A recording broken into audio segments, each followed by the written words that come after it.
Happy Friday to you, and welcome to this Friday edition of America Talks Live. I'm your host, Miranda Khan. A reminder, we are taking your phone calls today, so weigh in on the conversation. Here is the number to call. It is 1-877-NEWSMAX. Again, that's 1-877-639-7629. We always love to hear from you. All right, let's start with some big news of the day. A Florida jury finds Omar Mateen's widow, Noor Salman, not guilty of all charges related to the Pulse nightclub shooting. Remember, that happened 2 years ago.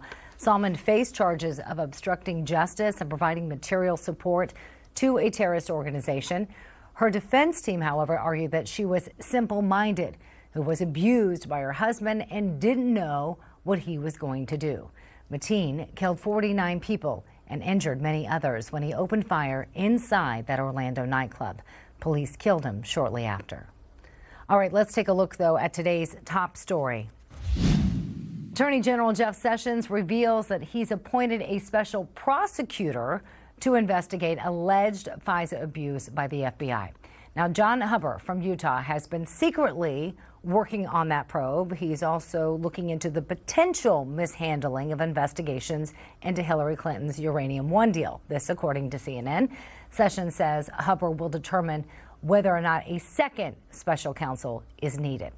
Two House GOP leaders are calling the move a step in the right direction. The Hill reports that Congressman Trey Gowdy and Bob Goodlatte, both chairmen of the House Oversight and Judiciary Committees, are still calling, though, for a second special counsel. In their statement, they say they believe that's the only way to restore the reputation of both the FBI and the DOJ. However, Congressman Mark Meadows, well, he is not happy about Sessions, that's putting it lightly, and his decision to not appoint a special counsel himself. He tweeted this, in fact: so the Obama DOJ can open a legally questionable investigation into the Trump campaign, allegedly based on a campaign volunteer mouthing off at a London bar. But this DOJ can't appoint a second special counsel after all the troubling documents that we've seen.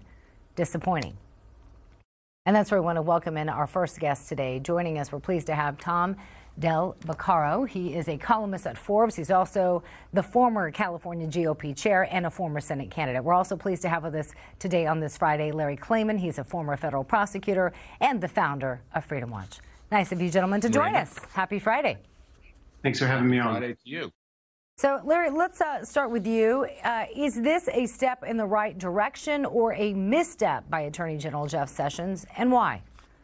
It's a step backwards, Miranda, because what we've known and what I've said, and I've wrote a column for Newsmax earlier this week for Klayman's Court, the blog, is that Jeff Sessions is so reflexive because he himself is under investigation by Robert Mueller and the Democrat prosecutors that Mueller has around him for alleged Russian collusion, for obstruction of justice and the firing of Comey along with the president, and also for perjury in front of Congress.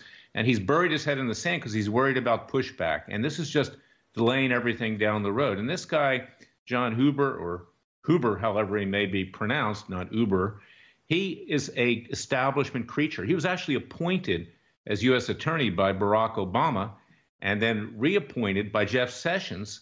And of course, the president, not looking really what was going on over there, he's got so many problems, made him the permanent U.S. attorney. So this is not the right guy. He's an establishment Justice Department career person, now U.S. attorney, who's not going to take any strong action against what went on at the FBI and the Justice Department, or frankly, after Trump, his career will be over. And also, you need a special counsel. I've volunteered. You can sign our petition at freedomwatchusa.org, because he will have the powers, and it needs to be done quickly. And by Sessions pushing this down the road, it's sending a green light to Robert Mueller to either indict the president or send an impeachment report to Congress. The special counsel needs to investigate much more than just the corruption at the FBI and the Justice Department. It needs to look into the Hillary Clinton email scandal and, of course, all the other scandals that are out there with the intelligence agencies. This is Jeff Sessions burying his head in the sand. I think it's time for him to be fired or resign. I predict the president will fire him shortly. I think he's had it. All right, so a lot of ground to cover there based on what Larry said, but let's just start off with the obvious. Tom, did Sessions make a mistake, as Larry is suggesting, and should he be fired as a result? Well, there's no question you can listen to what Larry said and say that's a plausible explanation of what's going on. But, prosecutors don't specialize in advertising their strategy. So Larry says, on the one hand, that this is going to slow it down, but you could make the case that special counsel would drag it out another 18 months. I mean, look at how long Mueller's been involved, and he doesn't exactly advertise his strategy. So it's quite possible here that the Inspector General, who is rumored to have made criminal referrals with respect to some of this stuff going on with McCabe and others, that this will actually speed up the process, because here you have a special prosecutor now who has all the abilities that the Inspector General doesn't have, which is to impanel grand jury and other things like that. He could actually speed up this process. So it's hard to tell on the outside.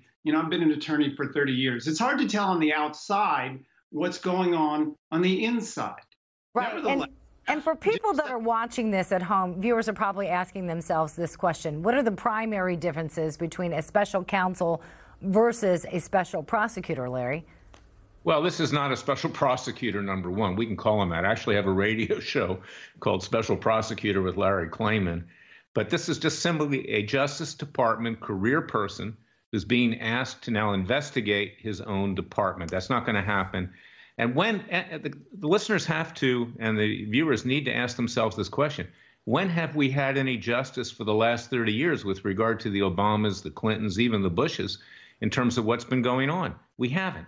So you need a special counsel such as myself, if not me, then somebody else who is going to let it rip, who's not worried about offending the establishment, who's not worried about his legal career, who's going to do what needs to be done to bring this country back to the vision of our founding fathers. And that's why I hope people will go to our website at freedomwatchusa.org. Miranda, if I may promote myself a little bit here, because there is nobody else in this country that will do it. And this guy, he's pure establishment, Huber.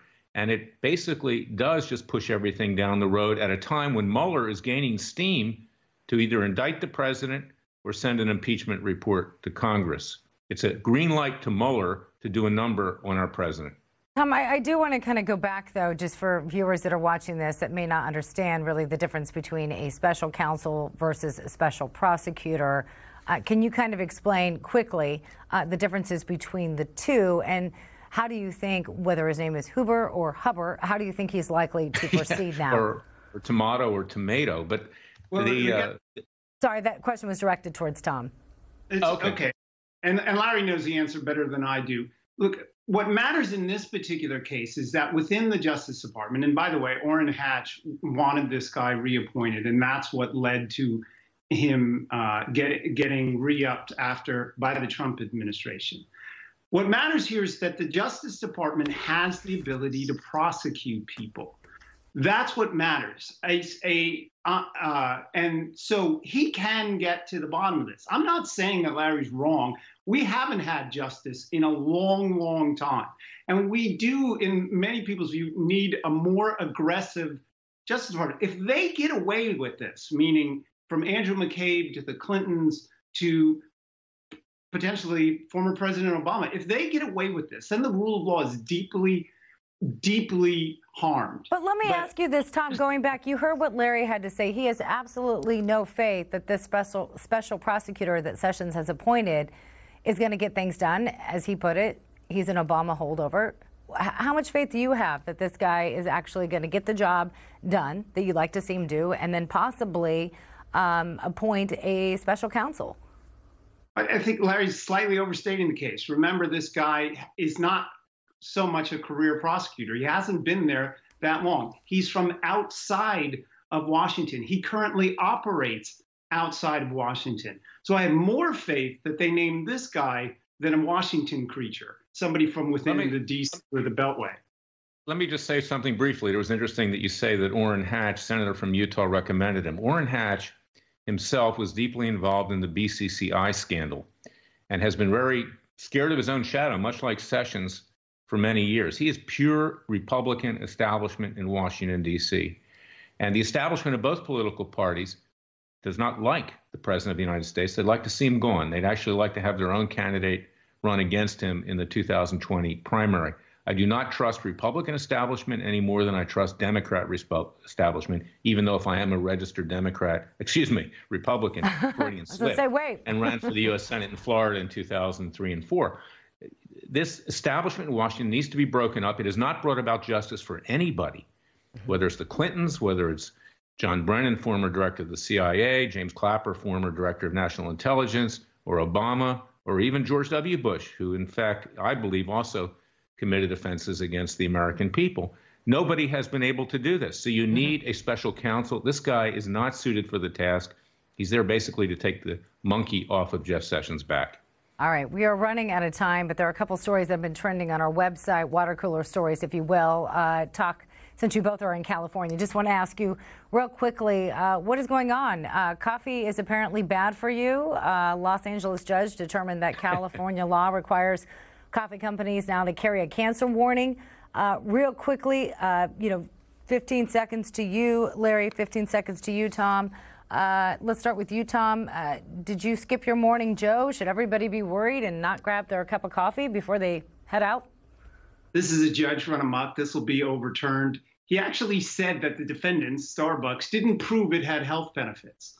Really? So America today is you can't put out a product unless you prove it has health benefits? That's ridiculous. This will get appealed, eventually get overturned. But welcome to California. Larry. Well, California, Miranda, everything is cancerous in California, okay? Everything has to be licensed. You can't even brush your dog unless the brusher has a license. I would say the most cancerous thing in California is the California State House in Sacramento, California. And I just want to point out again that you both live there. All right. Okay. Tom Del Vaccaro, Larry Klayman, thank you so much for your time today. Hope you have a wonderful weekend. Still to come here on America Talks Live, former VA Secretary David Shulkin speaks out for the first time since he was fired, why he says he was let go.